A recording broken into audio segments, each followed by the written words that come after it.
بسم اللہ الرحمن الرحیم۔ السلام علیکم۔ کیسے ہیں آپ سب لوگ؟ امید ہے آپ سب خیریت سے ہوں گے۔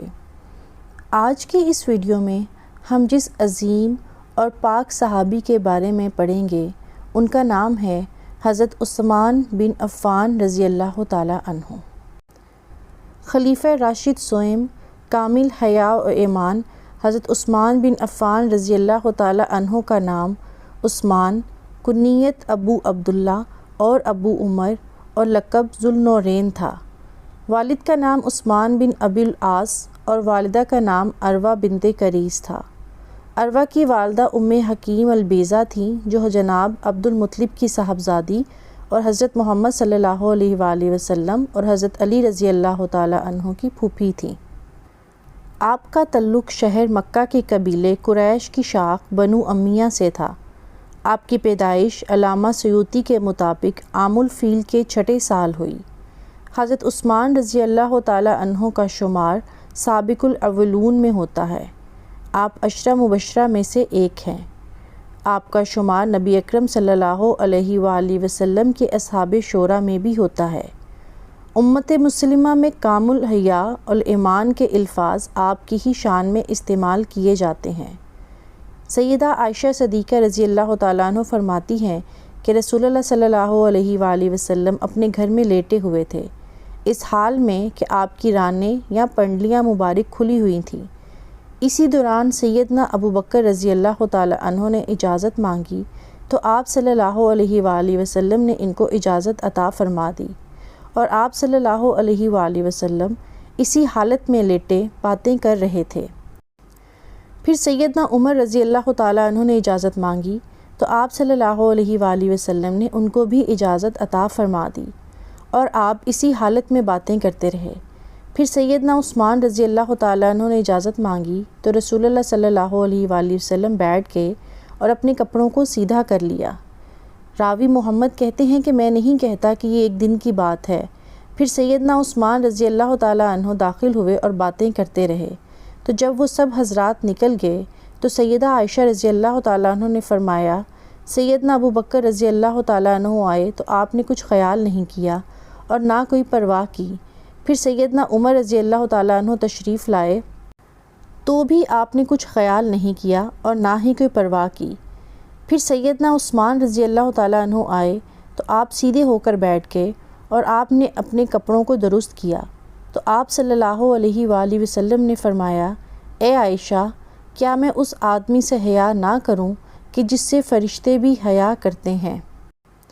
مکہ مکرمہ میں اپنے مالدار گھرانے کی سختیاں جھیلنا، حبشہ اور مدینہ کی طرف 2 ہجرتیں کرنا، غزوہ حدیبیہ کے موقع پر حضور اکرم صلی اللہ علیہ وآلہ وسلم کا سفیر بن کر جانا، یہ سارے واقعات آپ کی بے پناہ شجاعت کا اندازہ لگانے کے لیے کافی ہیں۔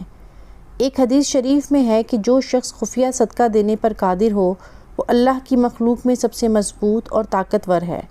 حضرت عثمان غنی رضی اللہ تعالیٰ عنہ کی تو کوئی صبح اور کوئی شام خفیہ اور اعلانیہ صدقات سے خالی نہیں تھی۔ اسلام کی خاطر ان کا بے دریغ مال لٹا دینا ان کی قوت قلبی اور مضبوط ایمان کا ثبوت ہے۔ اپنی زندگی کے آخری ایام میں آپ نے شجاعت کی جو مثال قائم کی وہ بلا شبہ بے مثال کارنامہ ہے۔ آپ نے ایک طرف تو حضور اکرم صلی اللہ علیہ وآلہ وسلم کی وصیت اور حکم پر عمل کرتے ہوئے قمیض خلافت نہیں اتارا، اور دوسری طرف باوجود قوت اور طاقت کے اپنی جان بچانے کے لیے مسلمانوں کو آپس میں نہیں لڑایا، بلکہ آدھی دنیا سے زائد کا یہ عظیم حکمران نہایت مظلومیت کے ساتھ شہید کر دیا گیا۔ آپ نے غزوات میں بے شمار تعاون کیا۔ جہاد فی سبیل اللہ میں مال کی بہت وقت ہوتی ہے، اور مال ہی سے مجاہدین کو اسلحہ اور سواریاں اور دیگر چیزیں فراہم کرنے کی صحیح ہوتی ہے۔ ایسے میں عثمان بن عفان رضی اللہ تعالیٰ عنہ کی خدمات بے مثل اور بے مثال ہیں، جیسا کہ امام احمد بن حنبل رحمۃ اللہ علیہ نے فرمایا، سیدنا عثمان رضی اللہ تعالیٰ عنہ نے غزوہ تبوک کے موقع پر 1000 سواریوں کا انتظام کیا تھا، جن میں سے 940 اونٹ اور 60 گھوڑے تھے۔ 18 ذی الحج 35 ہجری کو نبی اکرم صلی اللہ علیہ وآلہ وسلم کے اس محبوب خلیفہ کو ایک عظیم سازش، جو کہ در حقیقت اسلامی تاریخ کی سب سے اول اور سب سے عظیم سازش تھی کے بعد اس عالم میں قتل کر دیا گیا کہ آپ رضی اللہ تعالیٰ عنہ قرآن کی تلاوت کر رہے تھے، کئی دن کے روزے سے تھے اور اپنے گھر میں محصور تھے۔ گو کہ حضرت حسن رضی اللہ تعالیٰ عنہ اور حضرت حسین رضی اللہ تعالیٰ عنہ سمیت کئی صحابہ کرام آپ کے گھر کے دروازے پر پہرا بھی دے رہے تھے، لیکن اس کے باوجود بلوائی آپ کے گھر میں پیچھے کی سمت سے داخل ہونے میں کامیاب ہو گئے اور عین تلاوت قرآن کی حالت میں خلیفہ وقت اور امیر المومنین کو شہید کر دیا گیا۔ یہ عظیم سازش جو عبداللہ بن سبا سمیت متعدد منافقین کی سعی کا نتیجہ تھی، در حقیقت حضرت عثمان کے خلاف نہ تھی بلکہ اسلام اور تمام مسلمانوں کے خلاف تھی، اور آپ کی شہادت کے بعد وہ دن ہے اور آج کا دن کہ مسلمان تفرقہ اور انتشار میں ایسے گرفتار ہوئے کہ نکل نہ سکے۔ یہ وہ بات تھی جس کی خبر حضرت عثمان نے ان الفاظ میں دی تھی کہ باخدا اگر تم نے مجھے قتل کر دیا تو پھر تا قیامت نہ ایک ساتھ نماز پڑھو گے نہ ایک ساتھ جہاد کرو گے۔ آپ کی شہادت پر مدینہ میں ایک عام کوہرام مچ گیا۔ حضرت سعید بن زید نے ارشاد فرمایا، لوگو واجب ہے کہ اس بدعمالی پر کوہ احد پھٹے اور تم پر گرے۔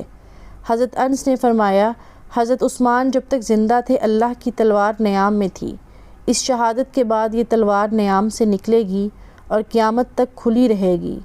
حضرت ابن عباس نے ارشاد فرمایا، اگر حضرت عثمان کے خون کا مطالبہ بھی نہ کیا جاتا تو لوگوں پر آسمان سے پتھر برستے۔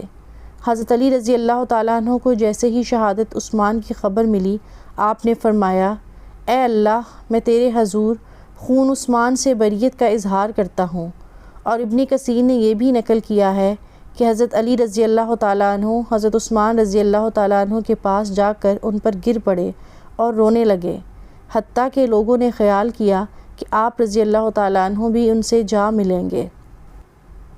امام عمش اور حافظ ابن عساکر نے صاحب اسرار رسول حضرت حذیفہ بن یمان سے روایت کیا ہے کہ آپ نے ارشاد فرمایا کہ سب سے پہلا فتنہ حضرت عثمان کا قتل ہے اور سب سے آخری فتنہ خروج دجال ہے، اور اس ذات کی قسم جس کے قبضے میں میری جان ہے کہ وہ شخص جس کے دل میں ایک دانے کے برابر بھی حضرت عثمان کے قتل کی حب ہے، اگر اس نے دجال کو پا لیا تو اس کی پیروی کیے بغیر نہیں مرے گا، اور اگر اس نے اسے نہ پایا تو وہ اپنی قبر میں اس پر ایمان لائے گا۔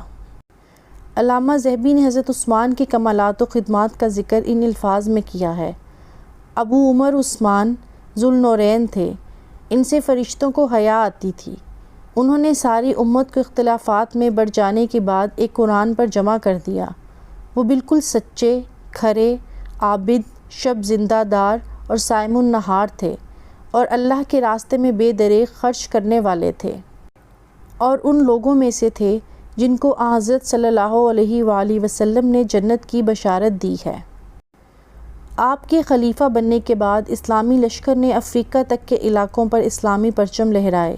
یقیناً آپ کی خدمات قیامت کے دن تک کے لیے مدحت کے قابل ہیں۔ اللہ سے دعا ہے کہ عثمان بن عفان رضی اللہ تعالی عنہ پر اللہ کی کروڑوں رحمتیں، آمین ثم آمین۔ امید ہے میری آج کی یہ ویڈیو آپ کو پسند آئی ہوگی۔ اب مجھے اجازت دیجیے، اللہ حافظ، جزاک اللہ خیر۔